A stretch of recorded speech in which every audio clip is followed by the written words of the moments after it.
नमस्कार everyone, my dear students. आज हम लेके आए हैं अपना सब्जेक्टिव टॉपिक जिसका नाम है क्यूब एंड डाइस। ये क्यूब एंड डाइस आपके एग्ज़ाम एसएससी में आता ही आता है, रेलवे में और पंजाब गवर्नमेंट में, साथ ही साथ अदर स्टेट के जो भी एग्ज़ाम होते हैं उन सब में ये बहुत ही इम्पॉर्टेंट रोल अदा करता है। आज हम इस टॉपिक को डिटेल में पढ़ेंगे। हम इसका 2 से 3 पार्ट में डिवाइड करेंगे। जो पहला पार्ट है आज हम इसको डिस्कस कर रहे हैं। चलिए स्टार्ट करते हैं अपना टॉपिक क्यूब एंड डाइस। आपके सामने साफ साफ यहाँ पर क्यूब का डायग्राम बना हुआ है। अब क्यूब के बारे में बात करें तो क्यूब क्या होता है, जो हम लोग लूडो वाले गेम खेलते हैं वो क्यूब होता है। जिससे हम लोग लूडो खेलते हैं वो क्या होता है, क्यूब होता है। उसी क्यूब को हम किस नाम से जानते हैं, उसी क्यूब को हम लोग डाइस के नाम से जानते हैं। इसलिए क्यूब और डाइस दोनों एक ही चीज़ होती है, बट डिफरेंस क्या होता है वो ध्यान दीजिए। क्यूब क्या है, एक स्ट्रक्चर है। क्यूब क्या है, स्ट्रक्चर है। और डाइस क्या है, उस गेमिंग डिवाइस का नेम है। यानी क्यूब डायग्राम का जो स्ट्रक्चर होता है उस गेमिंग डिवाइस को हम लोग डाइस कहते हैं। तो ये चैप्टर क्या हो गया, क्यूब एंड डाइस। अब इसके बारे में हम अगला पॉइंट देखते हैं। अगर आपने ध्यान से क्वेश्चन को पढ़ेंगे और देखेंगे तो क्यूब ऐसा होता है, बिल्कुल क्यूब ऐसा होता है। तो देखिएगा और समझ के बताइए कि इस क्यूब में कितने कॉर्नर हैं। तो क्यूब में कॉर्नर देखिए, कॉर्नर पे यहाँ अल्फ़ाबेट गिवन है, दिया गया है, जिससे आप काउंट कर सकते हैं। ए से लेकर एच तक लिखा हुआ है, यानी A B C D E F G H. तो काउंट करेंगे तो टोटल 8 कॉर्नर आएगा आपके इस क्वेश्चन। दूसरा, अगली लाइन, एक चीज़ कही जाती है एजेस। ये एजेस क्या होती है, ये जो लाइन दी हुई है ना, इस लाइन को एज कहते हैं, यानी ये एज होता है।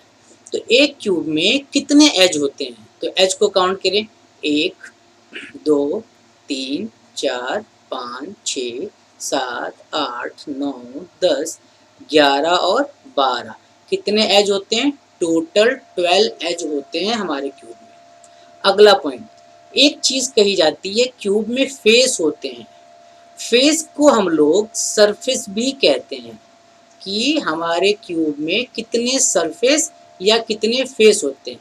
ये सरफेस फेस होते क्या हैं भाई, टॉप होगा तो टॉप के नीचे का जो पोर्शन होगा उसे क्या बोलेंगे, बॉटम। तो यहाँ पे 2 फेस हो गए, ठीक। अगर आपके पास फ्रंट होगा तो फ्रंट के दूसरे पार्ट को हम लोग क्या कहते हैं, बैक। यानी फ्रंट होगा तो क्या होगा, बैक भी होगा। अगर एक राइट साइड होगा तो दूसरा हमारे पास लेफ्ट साइड होगा, यानी क्यूब का दूसरा पार्ट क्या हो गया, लेफ्ट साइड। तो अगर आप ध्यान से देखेंगे तो बताइए भाई इसमें कितने साइड हो गए, यानी कितने सरफेस हो गए। तो टोटल हो गए 6 सरफेस। इसका मतलब इस क्यूब में टोटल 6 सरफेस होते हैं। क्यूब हो या डाइस, सब में कितने होते हैं, 6 सरफेस होते हैं। इज दैट क्लियर, बिल्कुल। आगे बढ़ते हैं। अब आप यहाँ देखिए, आपको यहाँ समझाया गया है कि डाइस के बारे में। डाइस के 2 टाइप होते हैं, साफ साफ लिखा है, there are 2 types of dice.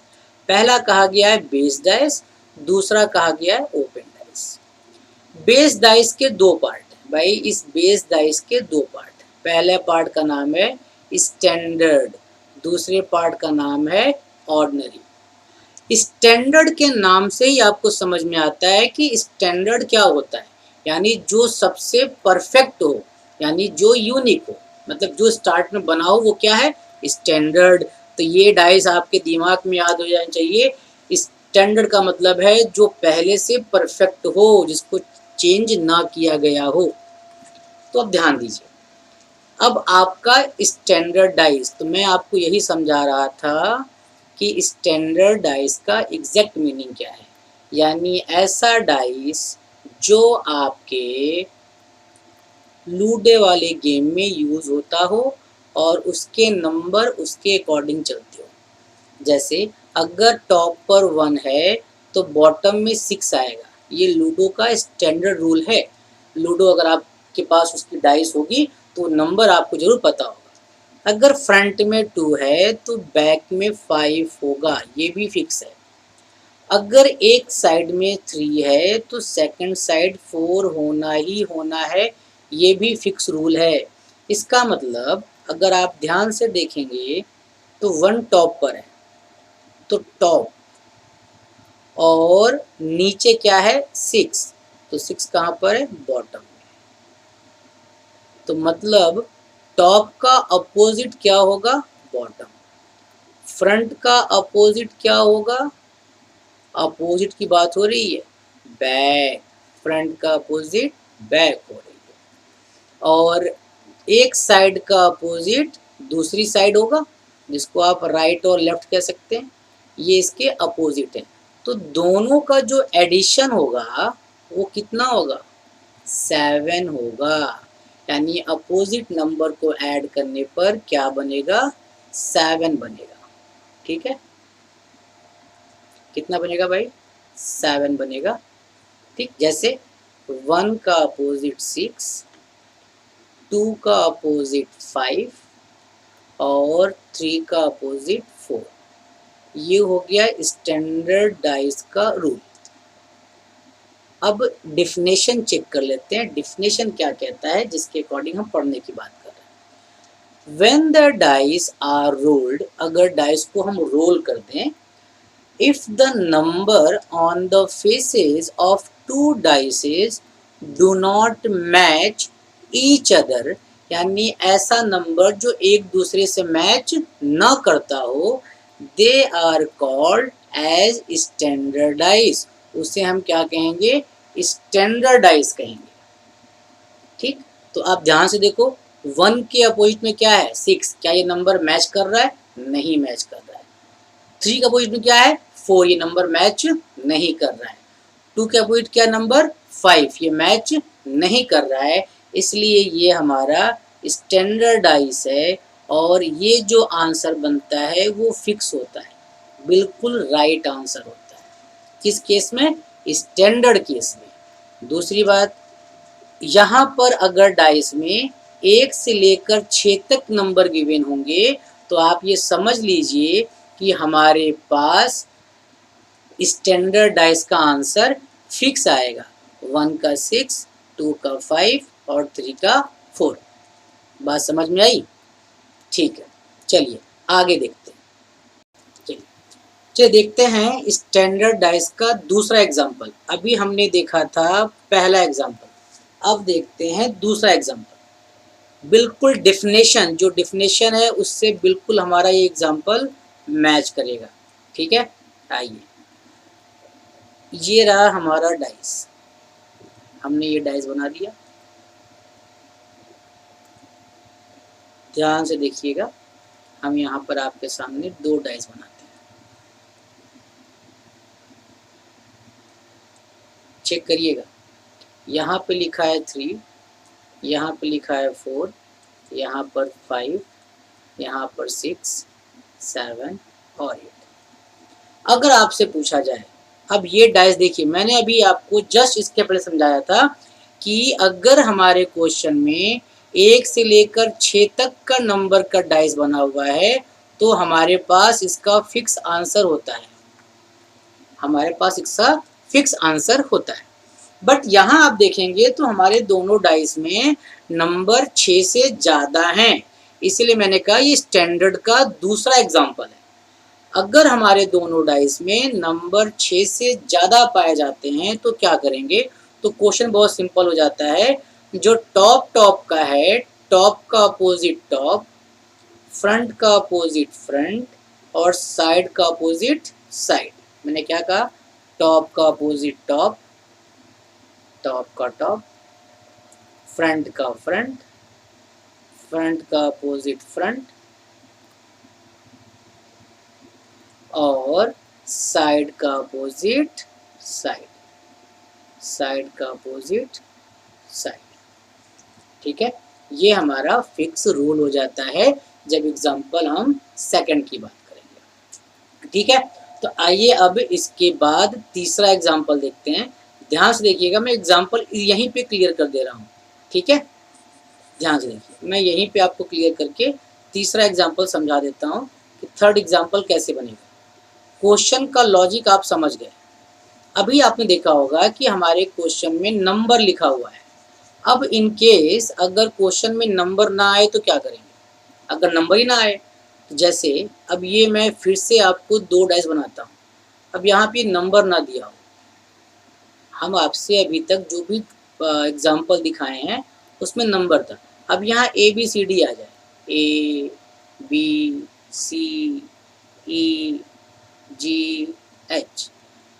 Number आ जाए या सिंबल आ जाए या कुछ भी आ जाए, बस ये ध्यान दीजिएगा, अगर 1 से लेकर 6 तक के नंबर दिए होंगे तो उसका आंसर फिक्स होगा।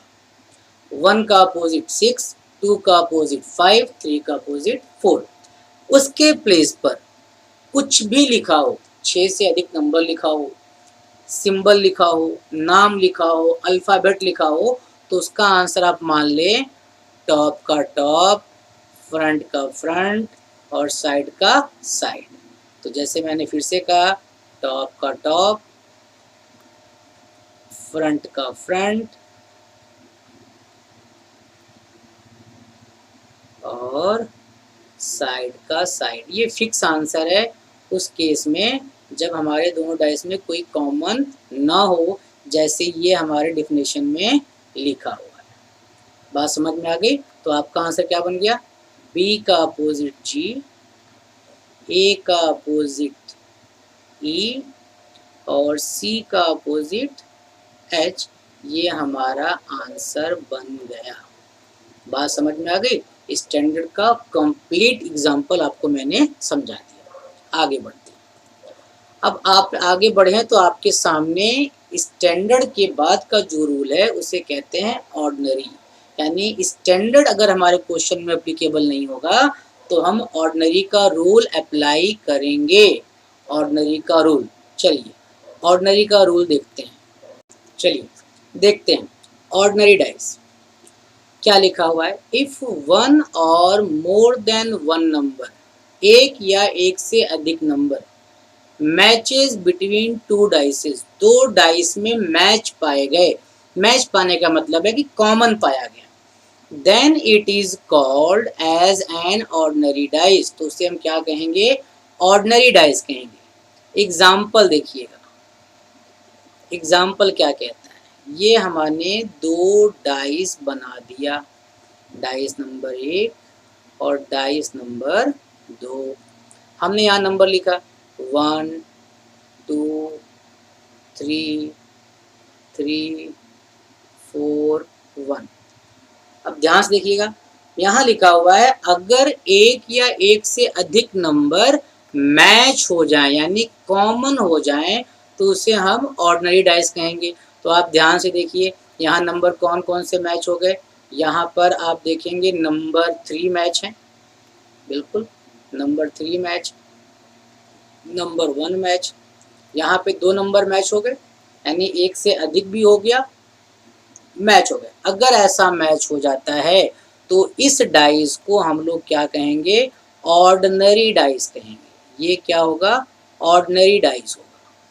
और इसको सॉल्व करने का रूल दूसरा है, ये एक नया रूल है स्टैंडर्ड के अलावा, कि अगर कोई डाइस में नंबर कॉमन पाया जाता है तो उसको सॉल्व करने का रूल है। और रूल कितने हैं इसमें? ऑर्डिनरी डाइस के टोटल 3 रूल हैं, यानी कॉमन मैच होना चाहिए। कितने रूल हैं? 3 रूल हैं। आइए इसके रूल को हम लोग 1 बाय 1 चेक करते हैं। क्या कहता है रूल? पहला रूल भाई, रूल क्या कहता है? ध्यान दीजिएगा। इफ एनी टू नंबर, कोई दो number are the same in two dices, दो डाइस में सेम पाया जाए, इरिस्पेक्टिव यानी कहीं पर भी हो, of their position on the dice, then the remaining third number in both the dice are opposite to each other. अगर एक डाइस में दो नंबर कॉमन पाया जाए। अब यह ध्यान दीजिएगा, नंबर या इसके प्लेस पर एलिमेंट, कोई भी एलिमेंट या नंबर दो डाइस में कॉमन पाया जाएगा तो जो तीसरा नंबर या जो तीसरा एलिमेंट है वो आपस में अपोजिट हो जाएगा। तो देखिए एग्जाम्पल देखा जाए, आप एग्जाम्पल से क्वेश्चन को समझिए मैं क्या कहना चाह रहा हूँ। ये रहा अपना डाइस, ठीक, मैं आपका डाइस बना दिया, मैं यहाँ पे नंबर लिख रहा हूँ। देखिए ध्यान दीजिएगा, 1 2 3 4 2 1। अब आप यहाँ ध्यान से देख रहे हैं, यहाँ पे हमारे पास दो नंबर ऑलरेडी कॉमन पाए गए हैं। ठीक है, नंबर कौन से कॉमन है, 1 और क्या हो गया 2। ये रूल नंबर 1 कहता है जब दो नंबर हमारे कॉमन हो, दो नंबर कॉमन है तो जो तीसरा नंबर बचा हुआ है वो आपस में क्या हो जाएगा, अपोजिट। इट मीन्स 3 का अपोजिट क्या होगा, 4 होगा। ये एक आंसर बन गया। डाइस में अगर दो नंबर कॉमन पाए जाते हैं तो तीसरा ऑटोमेटिक क्या हो जाएगा, अपोजिट हो जाएगा। ठीक है, इन केस अगर हमें आपसे और किसी नंबर का अपोजिट फाइंड करने के लिए कहा जाए, भाई क्यों, डाइस में देखिए दो दो कॉमन थे तो दो नंबर पे हो गए, 1 1 कॉमन थे 1 नंबर पे हो गए। अगर मैं आपसे और किसी नंबर का कॉमन पूछूं कि 2 का अपोजिट क्या होगा, 1 का अपोजिट क्या होगा, तो इसका आंसर फाइंड हो सकता है कब, ध्यान दीजिएगा, अगर नंबर 1 से लेकर 6 तक लिखा हुआ है, जैसे 1 2 3 4 5 6। मैंने पहले भी कहा था 1 से लेकर 6 तक नंबर लिखा हुआ है तो हम इनके कॉमन नंबर का अपोजिट नंबर फाइंड कर सकते हैं। कैसे भाई, 3 का अपोजिट 4 आपने फाइंड करके रखा हुआ है, ये फाइंड किया हुआ है। 2 नंबर आपके पास है, 1 नंबर आपके पास है, तो नंबर मिसिंग कौन सा है, 6 और 5। तो आप ये कह सकते हो ना कि 2 का अपोजिट इधर 5 इधर 6, 1 का अपोजिट इधर 5 इधर 6। ये कब होगा, मैं फिर से बता रहा हूँ, जब 1 से लेकर 6 नंबर तक गिवन हो तभी हम कॉमन नंबर का अपोजिट नंबर फाइंड कर सकते हैं, उसके अलावा किसी नंबर का फाइंड नहीं हो पाता। ये रूल नंबर 1 हो गया, सबको क्लियर है। अगला देखते हैं, रूल नंबर 2। रूल नंबर 2 क्या कहता है, फिर से पढ़ते हैं। If one of the number is common in the both dices, दो डाइस में अगर एक नंबर कॉमन है, तो भाई देखो मैं पहले दो डाइस बना दे रहा हूँ और उसके बीच एक नंबर कॉमन लिख दे रहा हूँ जिससे आपको समझने में आसानी होगी। ठीक है, 5 3 4। क्या लिखा है, if one of the number is common in both dices when two dices have the same surface. अच्छा, जो एक नंबर कॉमन होगा वो दोनों डाइस के सेम सरफेस पे होना चाहिए। जैसे आप एग्जांपल देखो, 5 आपको दिख रहा है, जब आपको 5 दिख रहा है तो 5 देखो यहाँ पर फ्रंट में है, ये भी कहाँ पर है, फ्रंट में है, तो दोनों डाइस का सरफेस क्या होना चाहिए, सेम होना चाहिए। अगर ऐसा सेम हुआ then remaining surface of both dices are opposite to each other. तो जो रिमेनिंग सरफेस के नंबर हैं वो भी आपस में क्या हो जाएंगे, अपोजिट। जैसे 6 का अपोजिट 3, 2 का अपोजिट 4, तो आंसर बना 6 का अपोजिट 3, 2 का अपोजिट 4। अब बच गया 5। भाई 5 के सामने 5 तो लिख लिया आपने समझने के लिए, लेकिन 5 का अपोजिट 5 तो बनेगा नहीं, तो कोई एक नंबर चाहिए। तो 1 से लेकर 6 तक के नंबर में, बार बार कहता हूँ, जब डाइस में 1 से लेकर 6 नंबर तक गिवन हो तो हम आंसर फाइंड कर सकते हैं। तो 1 से लेकर 6 में कौन सा नंबर गायब है भाई, नंबर 1 गायब है, तो 5 का अपोजिट क्या हो गया, 1 हो गया। तीनों के अपोजिट क्या हो गए, फाइंड हो गए। Rule number 2 clear. Rule number 3 में आते हैं। भाई 3 देखा जाए। बहुत ही अच्छा क्वेश्चन है ये सब। क्या लिखा है?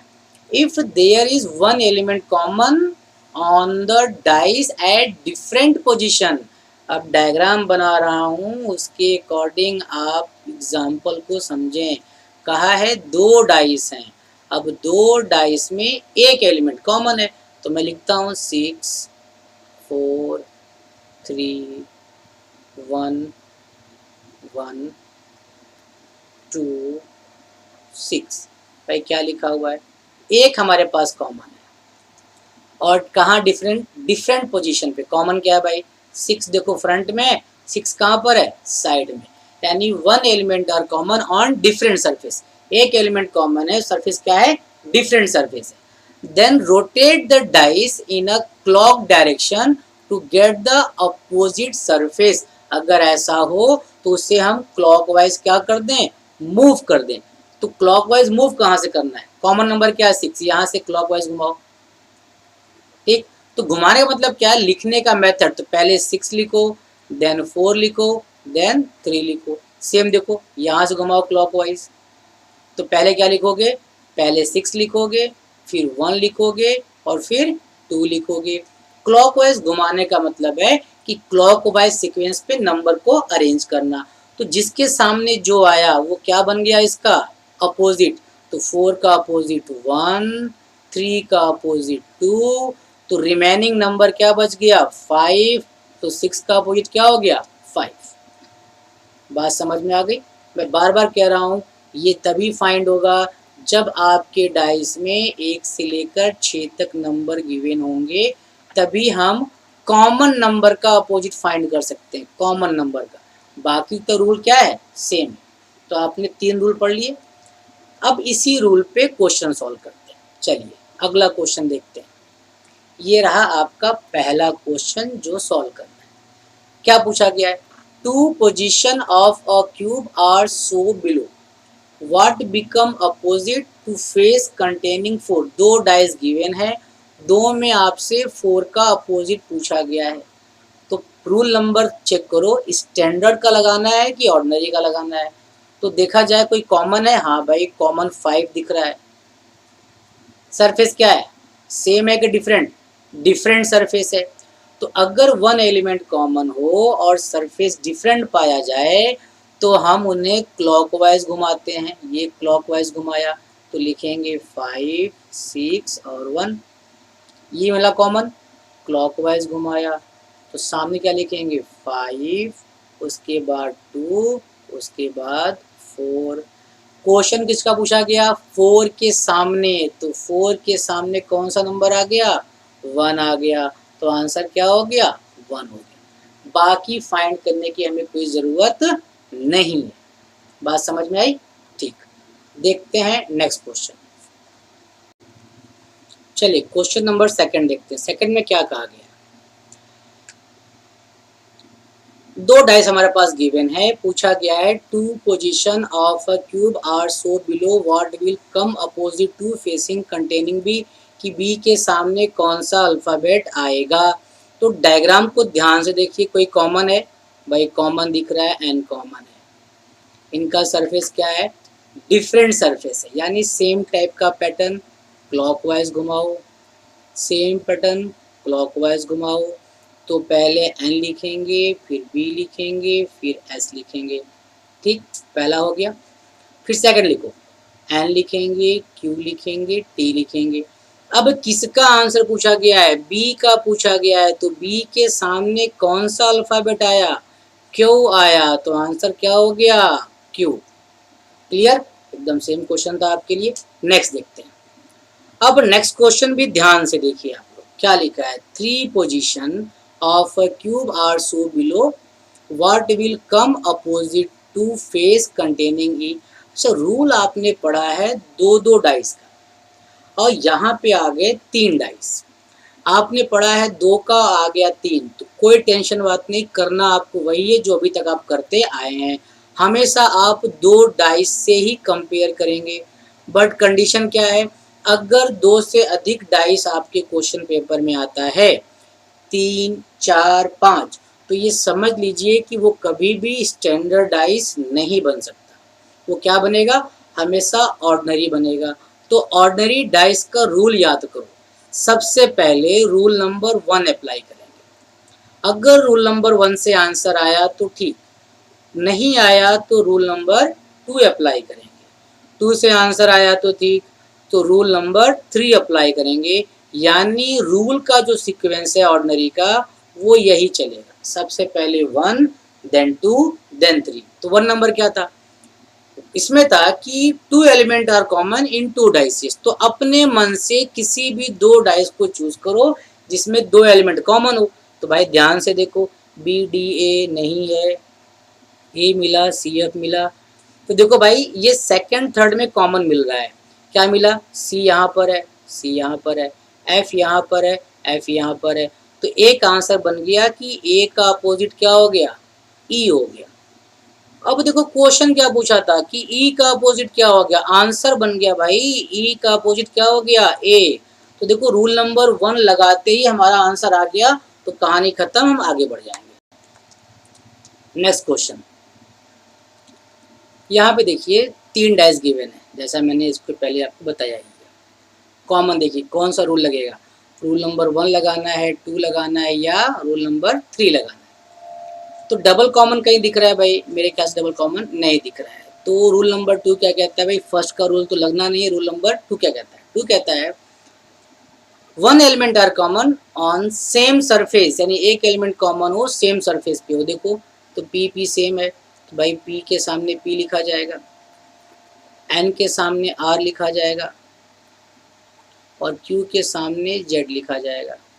तो पूछा गया था N का अपोजिट, तो N का आंसर क्या बनेगा भाई? R बनेगा ऑप्शन में, ऑप्शन नंबर ए।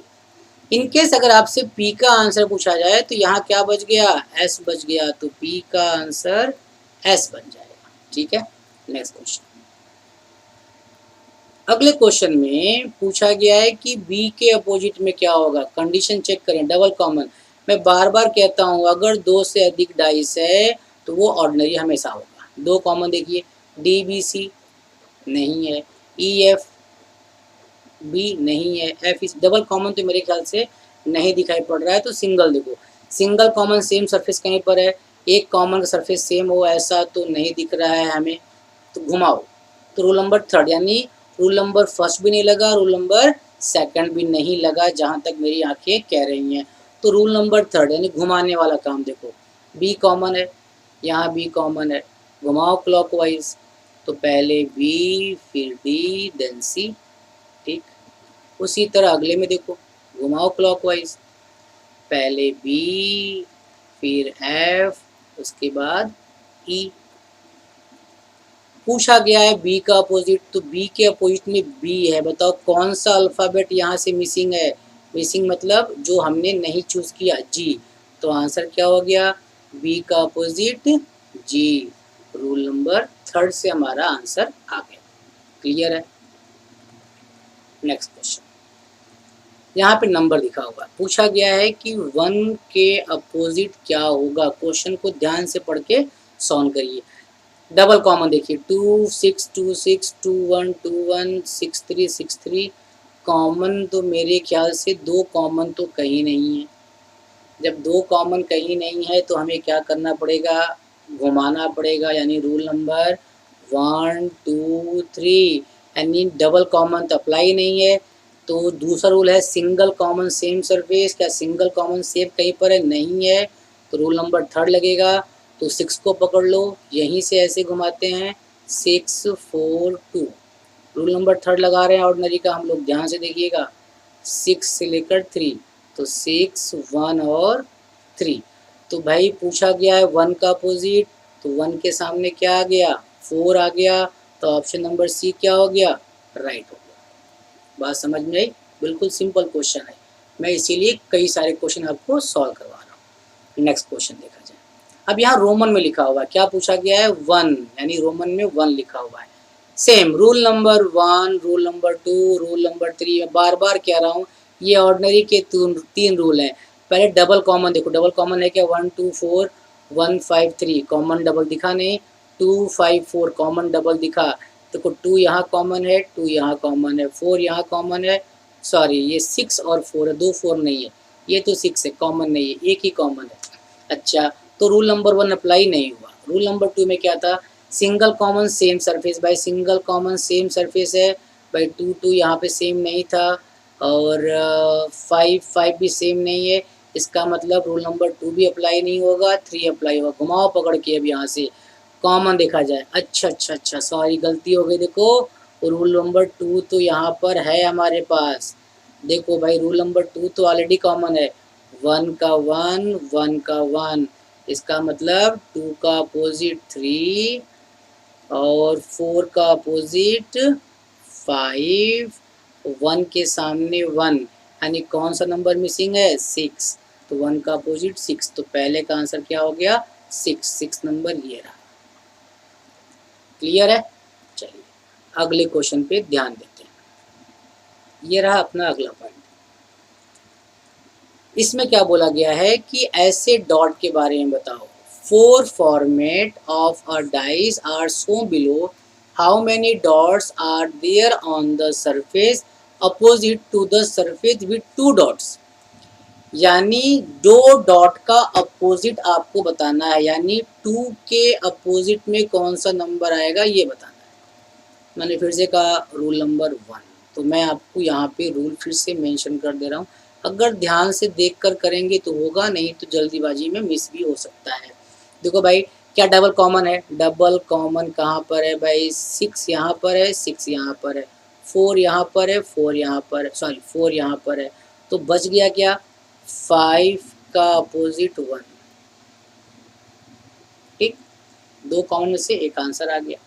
अब देखो डबल कॉमन कहीं और है, डबल कॉमन कहीं और है, 2 यहाँ पर है, 2 यहाँ पर है, 3 यहाँ पर है, 3 यहाँ पर है, तो 5 का अपोजिट ये 1, यानी 5 1 कॉमन मिल गया। ये तो पहले से ही फिक्स है, बट आंसर पूछा गया है 2 का, यानी रूल नंबर 1 से हमारा आंसर नहीं आया। अब रूल नंबर 2 लगाते हैं। 2 का मतलब 1 element are common on same surface, एक एलिमेंट कॉमन हो और सरफेस क्या हो, सेम हो। तो देखो 5 यहाँ पे गिवन है, 5 यहाँ गिवन है, यानी इनका सरफेस सेम है, तो भाई 5 के सामने 5, सरफेस सेम है, तो 2 का अपोजिट 6, 2 के सामने 6, तो 3 के सामने 4। आपने पहले से ही 5 का आंसर 1 फाइंड किया हुआ है और 5 का 1 पूछा गया था 2 के अपोजिट में, तो आपने आंसर क्या बना दिया 2 के अपोजिट में, 6, तो आपका आंसर 6 हो गया। बात समझ में आई? क्वेश्चन पे ध्यान दिया जाए। क्या कहता है अगला question, A cubic block has 2 opposite points on the face of a block which is the sum of 7, यानी ऐसा ब्लॉक जिसका सम क्या हो, 7। Then select the format below which is a perfect, जो परफेक्ट यानी ऐसे ऑप्शन चूज करने हैं जिनका अपोजिट नंबर ऐड करने पर 7 आए और वो परफेक्ट हो। तो मैं आपको एग्जांपल समझाता हूँ। जैसे मैंने आपसे पहले कहा था कि स्टैंडर्ड डाइस में अगर टॉप में कोई नंबर है, जैसे टॉप में 1 है तो बॉटम में 6 होगा, तभी ऐड करने पे 7 आएगा।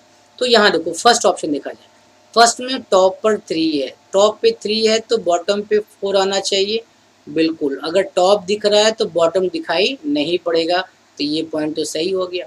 5 अगर फ्रंट में है तो बैक में 2 बनेगा और ये भी 7 हो जाएगा, बात बिल्कुल सही है। 1 अगर साइड में दिख रहा है तो 6 नहीं दिखेगा, ये बात सही है, यानी पहला ही आंसर हमारा राइट है। अब देखो रॉन्ग कैसे है ये चेक करो। जैसे 5 आपको दिख रहा है, अगर 5 नंबर दिख रहा है तो 2 नंबर डायग्राम में दिखना नहीं चाहिए था, यानी ये 2 नंबर दिखना नहीं चाहिए। क्यों? किसी भी डाइस में जैसे 5 का टॉप दिख रहा है तो 2 तो बॉटम में आएगा ना, इसलिए सेकंड ऑप्शन गलत। अगर 4 दिख रहा है तो 3 दिखना नहीं चाहिए, तो तीसरा ऑप्शन गलत।